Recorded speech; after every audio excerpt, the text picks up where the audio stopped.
All right, let's try it.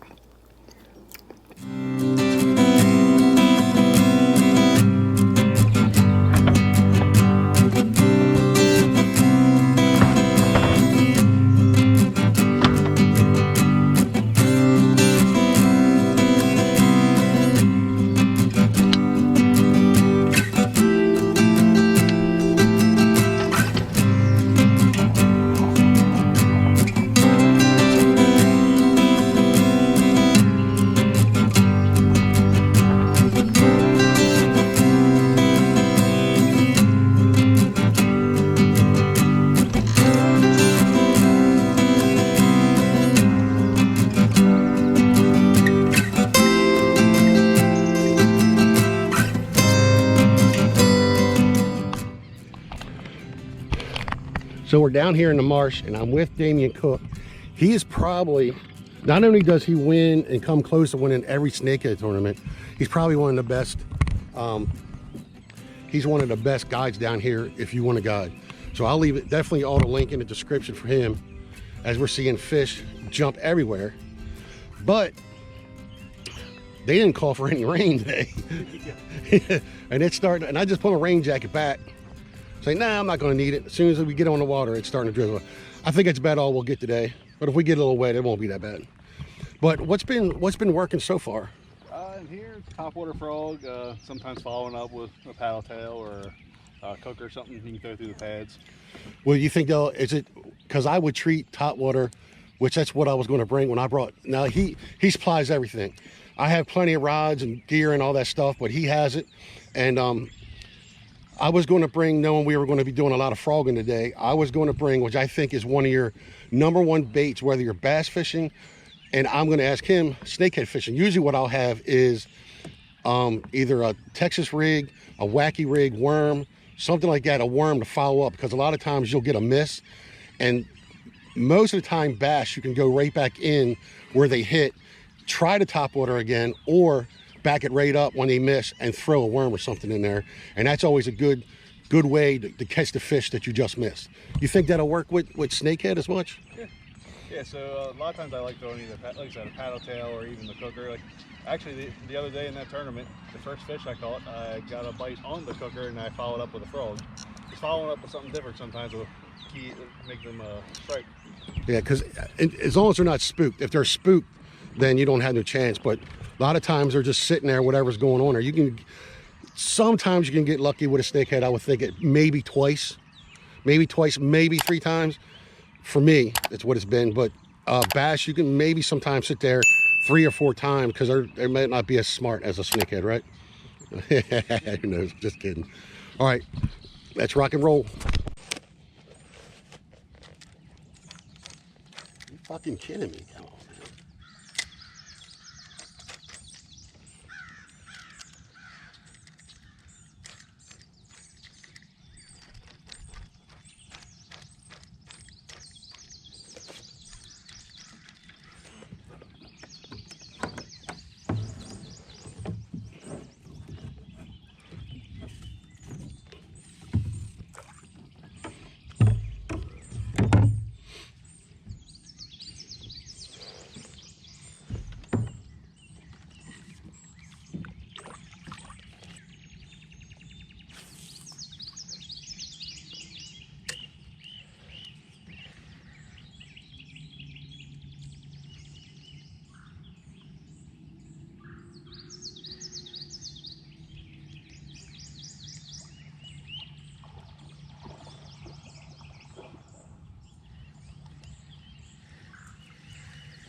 Ah. Oh yeah, that was good.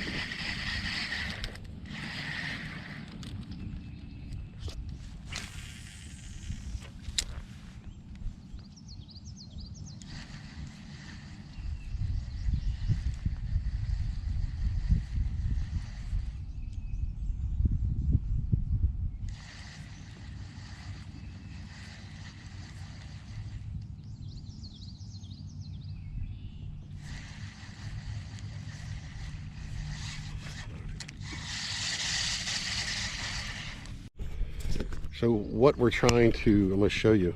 If you look when I'm fishing, there's little tiny pockets right in there. If you look over here, there's like a stick right there and then a little bush where there's an opening right in here. So there's a lot of lily pads, but in the lily pads, we have little pockets, little divots that you want to try to get into. And the best thing is that if you're trying to navigate every little branch that's hanging down and everything, so you're trying to throw in here and you got branches coming everywhere. So accuracy is very, very important here. But we're gonna definitely try to do our best, especially when I'm not used to fishing from a kayak. You know, I'm used to being on a boat deck, you know, and can be a little bit more accurate. So me getting my routine down and stuff is, you know, going to take a little time, but once I get it down, we're good. Well, there's one thing while we're out here, the whole time we've been down here, there's so much splashing around, especially up in the lily pads and all over there. You got shad, but right now we think the carp is spawning, and they really, really go shallow. I mean, over there, they're just making a mess over there. So that's going to be a challenge all day, knowing they're going to be out here, you know, making all that noise. So if they're up shallow, I mean, because they can really, we might be out, not in the lily pads as much, we might be more out in the center of the creek fishing for snakeheads if they're going to make that much of a junking noise. You know what I mean? That's where we probably start throwing chatterbaits and stuff. Possible. We'll see what we find further up, if we can get away from the carp. We're talking about how we ain't caught any damn snakehead. I'm sitting down and I'm fine just eating some lunch. And there's Damien with a snakehead. Little baby. But keep him because we need to make a cooking segment. Make sure you keep him because because if we don't catch nothing else, at least gotta make a cooking segment. Little baby over there. What he hit on?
Babies.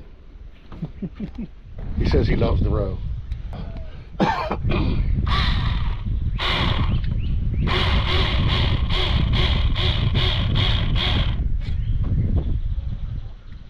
Gotta be more delicate with these little ones.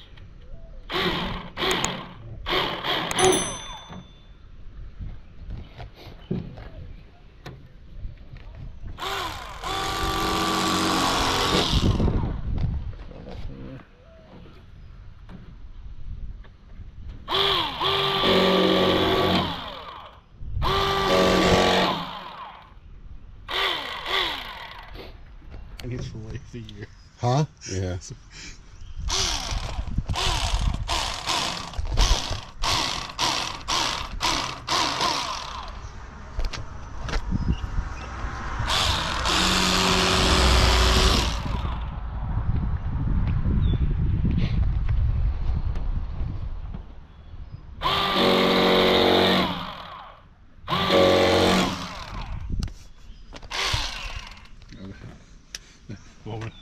Woman I just talked to sounded. Sorry. What's that? So No, you're good. So everything's going to be pretty simple. You're going to get yourself a pan. We're going to turn this on here from about medium to high heat and get this pan going. I'm going to be using some ghee, and ghee is basically clarified butter. Here's a snakehead fillets, nice, firm, white meat, look awesome. I'm going to bring in some more butter, and I'm going to bring in some good old Maryland style Old Bay. And really, that is as simple as it's going to get. You don't need a whole bunch of stuff to make this fish taste good.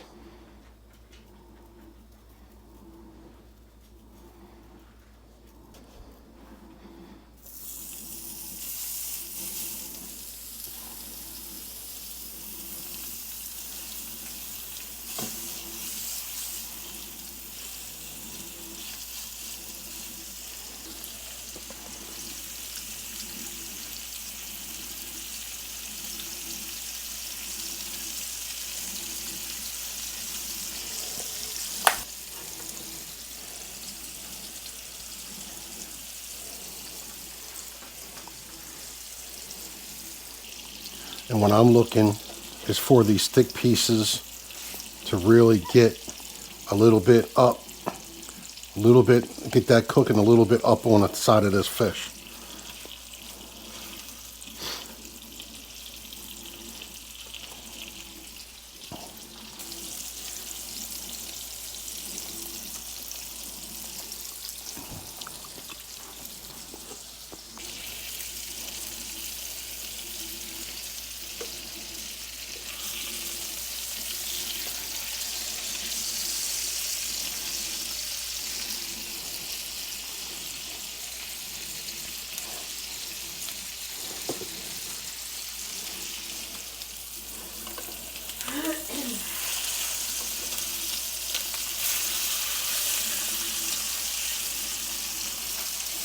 That looks pretty god darn good.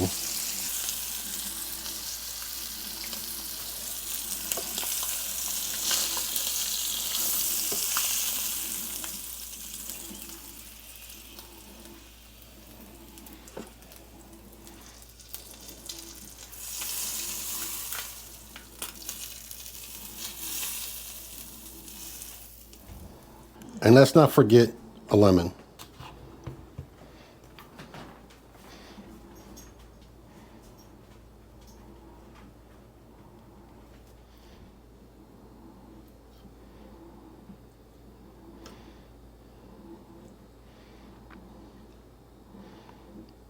All right, let's try it.